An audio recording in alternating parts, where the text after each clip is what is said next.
child care and Child things care. like there. So I mean, I'm always doing interviews in Tennessee and elsewhere on it. Let me know when you're ready, boys. We're rolling. All right. I ran across this just problem the other day, since you've raised so many children in your lifetime, indirectly. My little child was watching James Bond movies, and she's 5 years old. And I don't see a problem with that, because they're kissing and doing all kinds of stuff on there and shooting people. Was that probably something that they shouldn't see? I just still haven't made up my mind about Well, a that. lot depends on your 5-year-old, and you know your 5-year-old better than anybody else. I personally, for most 5-year-olds, I wouldn't worry about the kissing and that sort of thing. I would worry about the violence. Some James Bond movies don't have that much really graphic violence. Some of them do get pretty wild, and I think you have to worry about that with a 5-year-old. They're really still, their reference points are not what they will be when they're 3 or 4 years older.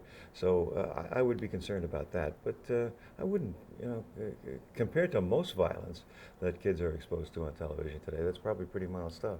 TV is still such a babysitter, such a controlling influence, a hypnotizing type of one-eyed monster for most children. I mean, my children, I know, have never seen a cartoon they didn't like. Well, it's a vacuum filler. It's not competition for a parent who wants to do something with a child. There isn't a child I ever met that wouldn't rather do something with a parent, unless the parent happens to be very dull. Most parents are not. Most parents have a great advantage. They are the center of the child's life. Child wants to spend time with them. Trouble is, parents are very busy today. Parents are working outside the home in almost every case, and they come home and they're dead tired, and their child comes running to them. Wait till you hear what happened to me today, Mommy. Wait till you hear what happened to me. Oh, honey, I'm so tired. I'm so busy. Please, why don't you do me a favor? Go watch television. I'll talk to you later, and later never comes. So forgetting about the quality of what they're watching on television, think about the quantity. That's time taken away from the parent-child relationship or the peer group relationship. And a 3, 4, 5-year-old really needs those real-life experiences to grow. That's the way we grow. Watching television is not going to contribute to that growth. If you came home one night and your spouse ran up to you and said, "Hey, where do you hear what happened to me today? I want to tell you," and you said to her, "Oh, honey, I'm so tired. Do me a favor. Go watch television." You'd have to be ready to duck when you told her that. Excuse me. And the divorce rate would probably be a lot higher than it is today. But we casually treat children in ways that we would never think of treating our spouses. We forget that children are human beings. In fact, they have greater needs than our spouses in most cases. So we really have to give them a little more than most parents give them, and we forget that because it's so easy to kick a child out of our life and let them grow up in front of the television set. I like to listen to people sometimes on airplanes, and I was checking some people out saying that they were talking about their children and saying, "Oh yeah, I've got some children and they're so much smarter than we were." Is that true? I don't think so. No, we perceive differences, greater vocabulary, probably because of media viewing, medium of television in particular. It'd be hard to find a parochial child today, one who isn't aware of other cultures and other places around the world. But basically, they're the same. They have the same needs. They have the same concerns. Security-related questions are the ones that you find today, that you found 40 years ago or 400 years ago. The ancient Greeks were probably answering these questions for their children. Who am I? Am I loved? What does the future hold for me? And what has really changed dramatically is the structure of the nurturing system, the structure of our family, so that we have more difficulty answering those questions and focusing our attention on children today. So that's what really has changed more than children themselves have changed. Yeah, and the family structure. Most people had 2 parents in the 50s. Most people had 2 parents, and conventionally mother stayed at home, cooked the bacon that Pop brought from outside the home. Today, almost 70% of mothers are working outside the home. We have 25% of our kids living in single-parent households. And most tragically of all, really, because it really does affect us terribly in the society of ours, 20% of our kids live below the poverty line. And all that brings, inadequate access to medical care, child care, inadequate nutrition. 6 million kids go hungry in America every day. Incredible. This is the greatest country in the world. We ought to be ashamed of that. But that's when we talk about substance abuse, drugs, and illiteracy, and all the expensive problems we get to later in life. They didn't just happen today. They happened in nurturing kids when they were 3, 4, and 5 years of age. What's your gut feeling about the Home Alone kids? And that's most of them. Even mine do a couple hours a day. Yeah, I think I'm concerned about it as a regular thing, particularly for 2, 3, or 4 hours more a day. And a lot of kids are latchkey children for that long. I think we ought to, with the structure that we have with our school systems and everything else, to be able to devise a means of taking care of kids for that period of time. And of course, somebody was going to say to you now, well, that's their problem. They had the kids and they could stay home and take care of them. That's not going to happen. These people are out there working because they have to work. They have no choice. And if we don't take care of them, if we fail, we're all going to pay. Every one of us as taxpayers pays the high price, so we all ought to be concerned. Let's talk about the good old days. Were they the good old days of television? No, not really. The good old days were days when television was live, before tape, before editing. Production standards were not nearly as good as they are today. We deal in imagination and fantasy and a captain and, stagehands walking in front of cameras and sets falling down. Well, that doesn't contribute to the imagination of a child. Now, stagehands still walk in front of cameras and sets still fall down, but we edit that out, and so the production standard is much higher. It's a much better program today than it was years ago. And as far as the live aspect of it and, having the edge, if you're a professional, you have that edge whether you were taped or live. So it's not, so it really wasn't that great. But I mean, the content was better. I mean, I think in many ways, particularly for children's television, children's television stinks today. Well, yeah, I think that has nothing to do with production value. But the content-wise, it was the good old days. It has to do with management. Management decided they can make money off kids, and that's why we have the kind of programs that we have today. And the government decided that they wouldn't regulate broadcasters, and that's why today broadcasters go to the bottom line. Well, and that's why we have the Turtles and why we have the Rambos and the Monsters and everything else, because we make money. Only country in the world makes money off kids. Only country in the world. What are the 3 things most asked about Captain Kangaroo? How'd you ever get the name? How'd you ever get started? Is Mr. Moose still dropping the ping pong balls? Right. People, the ping pong balls? It's universal across generations. The parents talk to me about it today when I'm doing a personal appearance, and their 3- and 4-year-old children say, I love Mr. Moose and the ping pong balls. It's just universal across those years. It also hurts. My head is getting sore.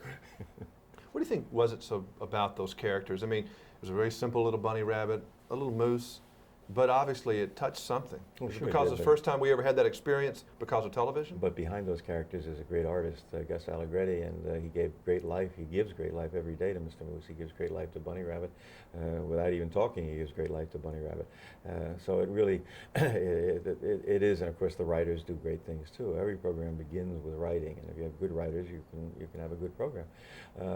So I think it is that simple formula has a lot to do with the way we reach children in the morning, in the afternoon now on public television, at all hours.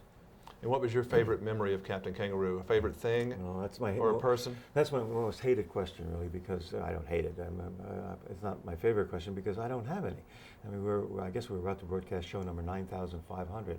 How can you think of one broadcast in all of that? There are no mountains, no valleys. It's all, at least in my memory even. I'm sure there were great things that happened that I should remember, and things that I'd like to forget and have forgotten. I still love Mr. Greenjeans. I still can't help but think about him. Oh, he was a great character. He was a great human being. Again, the character was very simple, but the human being was a very complex human being. He was a wonderful man, not an actor, a musician by background, and an environmentalist before most of us ever heard of that word. And he brought great stimulation to us on the set. He was funny at 6 o'clock in the morning. That was very difficult to do. And he was a great human being. We miss him personally. We still have a lot of the material that he did that still plays on the show, but we still miss his ability to agitate us, to make us think about things. He was a great curmudgeon in the most classic sense of the word. All right, Dawn, sit in real quick, and then I'll do my reverses after.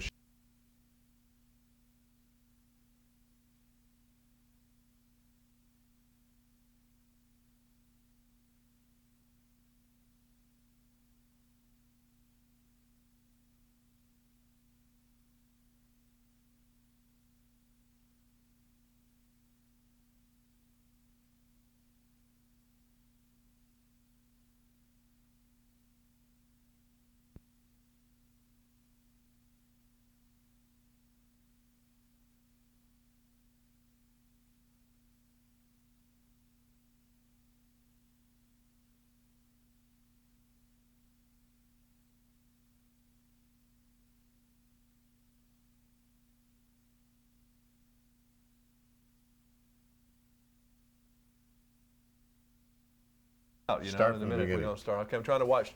We're starting now, so get me about 6 after. Hit me in the head. 6 after? 6 or 7 after, so you can jump in for. She's getting in on my time a little bit, so she can broadcast you in St. Louis. Fine. How does it feel to be a broadcast pioneer? That sounds like somebody that would come in on a Conestoga wagon. Well, it's a big thrill. This is the second time I've been here at Disney World, and I was in here in '89 when the opening of Epcot, and named as one of the 10 legends of television. And it's just a great thrill, and none of us realized what an integral part of the kids' lives the Howdy Doody show was. Boy, to be a legend or a pioneer, that just sounds like something else. I don't know. I don't know if you know. You were one of the original television pioneers in 1947. There weren't a whole lot of television sets in the country. You watched television grow. Was television back then really in the good old days, as they like to say that it is? Well, it was very crude. You mentioned we started in '47 when we were on the full NBC network. Now, by full NBC network, there were 6 stations. There was New York, Boston, Schenectady, Philadelphia, Washington, and Baltimore. And I think in the entire 6 markets, I don't think there's any more than 60,000 sets. And we started, as I said, in '47, December, and then in March of 1948, we talked to the sales department. They said, we'd like to prove that we have some numbers, ratings. So Howdy was running for president of all the kids in the United States. And we offered a button that said, I'm for Howdy Doody, for anyone who would write in and send in a self-addressed stamped envelope. Well, I think they ordered 10,000 buttons. And I made the mention, we were on just Saturday afternoons at that time. So I made the mention, send in a self-addressed stamped envelope, and if you're for Howdy Doody, we'll send you a button. Well, about Tuesday, my producer said, Bob, we're in trouble. I said, what happened? He said, we ordered 10,000 buttons. I said, we can't get rid of them? Can't get rid of them. He said, Boston just called, they got 3,500 requests. New York has got 8,600 requests. Philadelphia. We had something like 7 or 8 replies per set. We had over 250,000 requests. You go broke with the postage. Well, I said, oh my gosh, I'm either fired or I got to buy a lot of buttons. And the sales department said, are you kidding? We're going to be sold out in 2 weeks. And we were. Colgate Dental Cream bought 2 spots. Kellogg's bought 2 spots. Wonder Bread Continental Baking bought 2 spots. And within another month, we were completely sold out. Of course, then the 60,000 figure became astronomical as far as numbers is concerned. Was it fun doing television back then, or was it really pretty hard work? Well, it was hard work because of one thing. The cameras were inferior, and because they were inferior, we had to have so much light. We had, I think, something like 1,400 foot candles of light, and the studios were so terrifically hot. So you were well done when the show was over with. Oh, we were baked. And whenever you'd have to take a break of 5 minutes at least every hour, and then you'd cool down the studios. And then when the cameras became better, so that you needed cool lights, or only needed cool lights, we went into color in 1955 when we had the same thing with the color cameras. Now we're back to 1,400 foot candles of power. And then by the time the cameras were better so that we could have cool lights, we went off the air in 1960, so we didn't win, Jim. Children's television really has saw its great days then, and it went away. I mean, it's cartoons, and that's about it. Well, yeah, there's no spontaneity anymore. We were live every day. You never knew it was going to happen. Today, the networks have taken the easy way out. They buy a cartoon for $200,000. They can play it 200 times. It costs them $1,000 a play. They can budget the show down to the penny. They don't have to worry about rising costs or unions or anything else. And they shove the same cartoons down the kids' throats week after week after week. And they've got a new crop of kids coming up all the time. So as I said, it's the easy way out for the networks. But you made us laugh, and that was the fun part. That's what I remember. You made us laugh. Well, we tried to. And there's a lot of reasons for the success of Howdy. We're really the first show on every day in many markets for quite a few years. There was test pattern all day long. There was no daytime television. The Indian. That's right. Until 5:30, and I'd say, kids, what time is it? And then the whole world would say it's Howdy Doody time if they were watching television, because we were the only show on. And then we strived for parental approval. We wanted to show that parents would encourage their kids to watch, and they did. We never took a client that advertised a product that a parent would mind buying for their children. Colgate toothpaste. Basically, we taught the kids to brush their teeth and how to brush their teeth after every meal. And while you're brushing, use Colgate toothpaste. It contains Gardol, which fights Mr. Tooth Decay. And Kellogg's Rice Krispies. Parents want their kids to have a good breakfast before they go to school. Welch's grape juice, real quality products. And we never licensed a gun. We could have made lots of money licensing guns and things like. We didn't do that because a lot of parents don't like that. We didn't have $100 toys. We had simple things. I mean, good T-shirts, and like the Disney organization, they have good products. They don't charge anymore because the name Disney is on it, or because Howdy Doody or the Princess or Buffalo Bob is on. They just sell more because Buffalo Bob is on, or Howdy Doody. When Davy Crockett came into being, that was in the public domain, and anybody could make a Davy Crockett T-shirt. And they'd take a T-shirt that wasn't maybe worth $1 and put Davy's picture on it and sell it for $5, and it'd fall apart after 2 or 3 washings. But that's not the Disney way the Disney world operates, or the way the Howdy Doody world operated. But then to get back to the show, we were not an educational show per se. We didn't beat the kids over the head to teach them to count to 1 to 10. We try to teach in a little more subtle way, like songs like "Be kind to animals." They'll treat you nice. All day they'll follow you. And if you think you use your feet when you cross the street, well, here's a surprise. In the daytime or night, look around left and right and cross the street with your eyes. Well, now, if you can get 10 or 12 million kids singing that, they just might think before they leaped in front of an oncoming car. That's right. And we had Don't Laugh, we taught Brotherhood back in '48. Our song was, "My face may not be handsome, I may be dark or fair, but here in America you're welcome. Everybody's welcome, everywhere." Well, let me get over here and we'll do Howdy Doody time for Charlie. Now, Charlie and Lori Ann are the host of our program, okay? Charlie and Charlie and Lori Lori Ann. Ann, but the show is called Crook and Chase. Oh. So can we, what if we started the show off by doing it's Crook and Chase time? Is that sacrilegious almost to do that? No, what if I do this? What if I say, kids, what time is it? Ho-ho, Buffalo Bob, I know. It's time for Crook and Chase. All right, that'd be great. Let's do that. Do a close-up on him on that one. Let's try that. You ready? Hold on one second. Time for Crook and Chase? Crook and Chase. It's just a guy named Crook and a And girl named that's- Crook and a guy named Chase. That's all, not That's here it. on WR, just Yeah, it's time for Crook because and Chase. we run in 3 different Right. time zones and everything else. It gets crazy. Ready? Say, kids, what time is it? Ho-ho, Buffalo Bob, I know. It's time for Crook and Chase. Howdy, I couldn't have said it any better. That's so wonderful. Great. Let me let.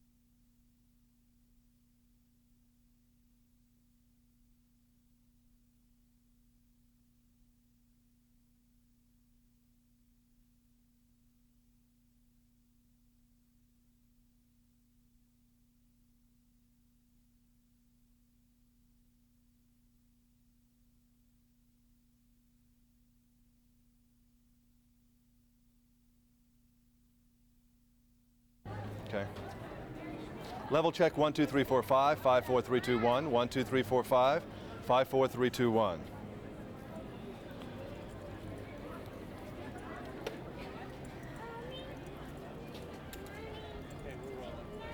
Rolling.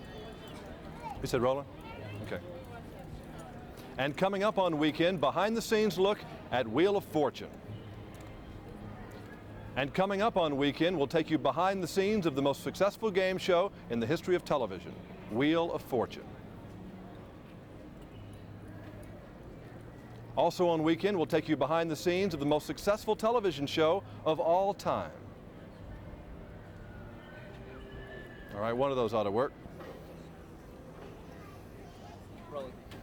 And coming up on Weekend, we'll visit with Pat and Vanna, and we'll look behind the scenes at the most successful television show of all time. Stay with us. Okay?